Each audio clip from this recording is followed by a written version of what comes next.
The room in which we five, my uncle, my aunt, Mr. T, his wife, and myself, took our seats, was a large, straggling apartment, wainscoted and floored with polished oak.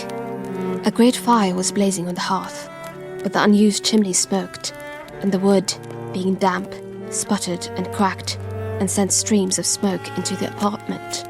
"Now suppose we play our game," suggested Mr. T, cheerfully. It was proposed that we should play a game of whist, just as the cards were dealt, and my uncle, who was dummy, was arranging his hand. The door opened, and a man entered. I looked at my aunt, concluding he was some friend of hers, but she, in turn, looked at Mr. and Mrs. T, who, in their turn, looked at me. He was a remarkable-looking person. He had a pale, thin face, dark hair, and lustrous eyes. His dress was antiquated, but rich.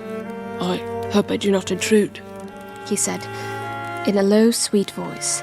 "I saw the light, and we are just one short of a second rubber," replied my uncle, with old-fashioned politeness.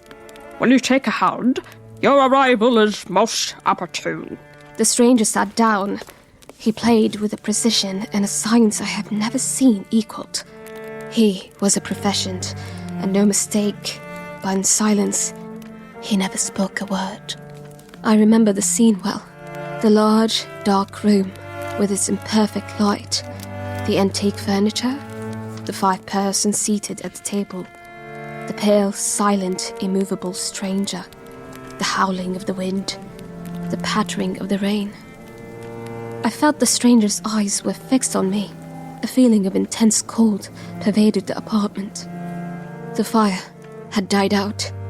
The wood was black, and the stranger, as I looked at him, seemed to grow less and less distinct. "It is your turn to deal," I said, pushing the cards towards him. He bowed.